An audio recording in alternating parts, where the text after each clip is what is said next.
warahmatullahi wabarakatuh. Selamat sore pemirsa di rumah. Senang sekali bersama saya Diti Ismordani bisa kembali hadir untuk menemani sore hari Anda, tentunya masih di acara Telaah. Di sini kita akan membahas berbagai karya antara lain buku, novel, musik, dan juga film. Namun untuk kesempatan kali ini kita akan membahas sebuah buku yang berjudul Fikih Jihad. Nah, buku ini sangat tebal sekali, namun isinya luar biasa bagus.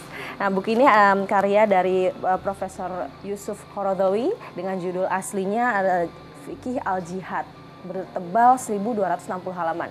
Nah, untuk membahas buku ini telah hadir bersama kita di sini Bapak Hidayat Nur Wahid. Walaupun waktu beliau sangat sibuk, tapi beliau sudah berusaha meluangkan waktu untuk bersama-sama kita di sini membahas buku ini. Kita segera sapa beliau.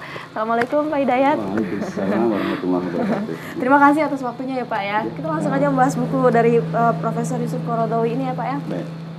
Di buku ini setelah mukadimah disebutkan oleh Profesor Qaradawi bahwa ada tiga golongan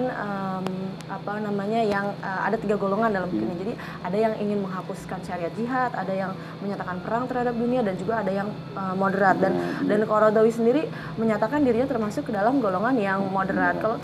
Kalau menurut Pak Hidayat sendiri seperti apa?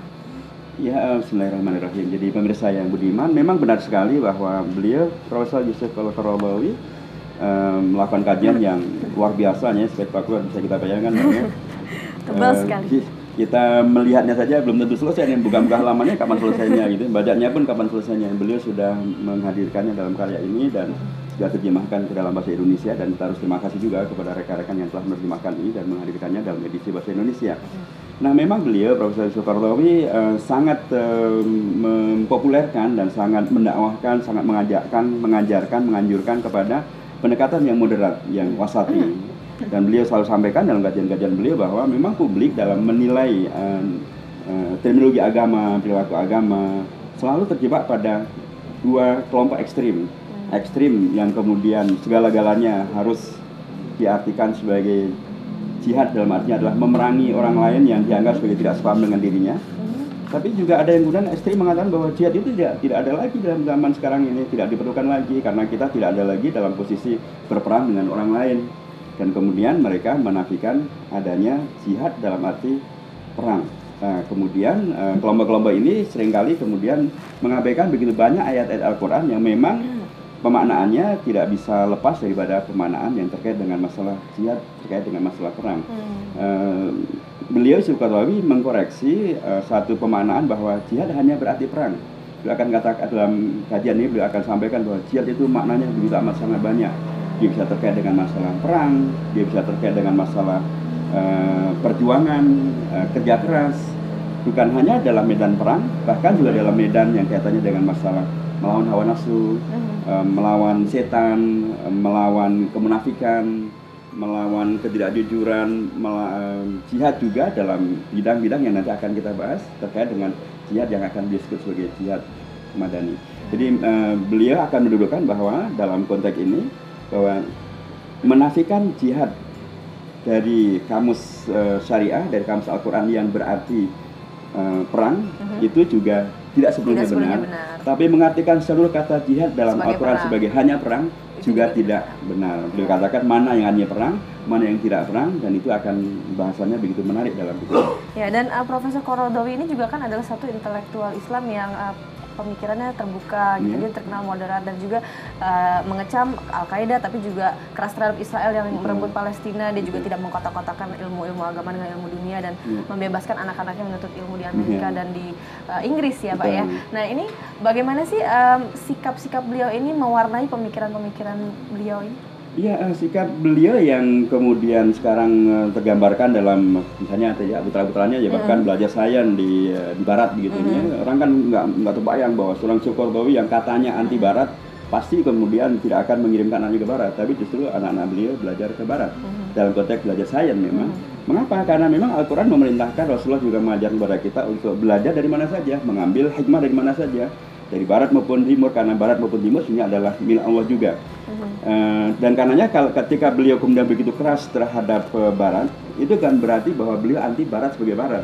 Tapi karena perilaku ketidakadilannya, perilaku anti moralitasnya, itu yang pasti beliau kritiki.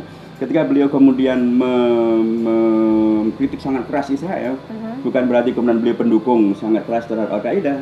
Dua-duanya beliau kritik. Mengapa? Karena kedua-duanya bisa melakukan perilaku-perilaku yang menghadirkan kekerasan, kezaliman, bahkan kemudian akan menghadirkan korban-korban dari kalangan masyarakat itu yang tidak berdosa. Jadi karenanya sikap-sikap beliau sesungguhnya adalah berangkat dari pemahaman beliau tentang Islam yang moderat, tapi sekaligus Islam yang berani menjawab tantangan-tantangan zaman.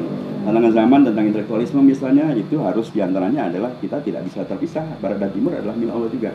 Tantangan terkait dengan keamanan dunia misalnya, ya kejahatan Israel dan juga terorisme yang dikembangkan oleh Al-Qaeda, dua-duanya menghadirkan keresahan dan dua-duanya harus dikoreksi. Karenanya beliau tetap dengan berkat moderasinya tadi, ya ada jihad, tapi tidak selamanya artinya adalah membunuh orang, tidak selamanya artinya perang.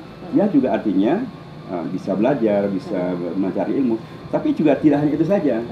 Bila suatu ketika kita diperlukan untuk membela kedaulatan bangsa atau negara, kita juga harus siap. Jadi harus disesuaikan dengan kondisinya ya Pak ya, karena sekarang ini secara etimologi sebenarnya jihad itu kan bersungguh-sungguh berjuang sekuat tenaga, tapi kan yang pemahaman yang melekat di masyarakat adalah sangat attach kepada perang itu sendiri, padahal tadi seperti yang Mbak Hidayat sudah jelaskan bahwa tidak bisa seperti itu gitu kan.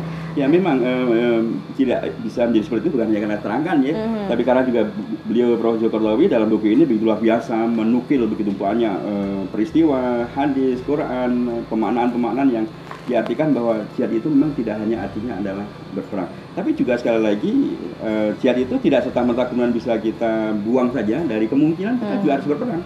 Dan suatu ketika misalnya tadi umat Islam dijajah dan di negeri kita sendiri umat Islam dijajah oleh tentara-tentara asing misalnya, ya dulu tahun 48-an itu kan Kiai Haji Hasyim Asy'ari melontarkan apa yang disebut dengan resolusi jihad. Itu dan kemudian nanti akan menghadirkan Bung Tomo dan nanti akan menjadi hari pahlawan nasional gitu ya. Ketika Inggris masuk untuk kembali menjajah Indonesia, beliau mengubahkan resolusi jihad dan kemudian terjadilah jihad itu dan kemudian Inggris bisa dikeluarkan dari Indonesia, dari Surabaya.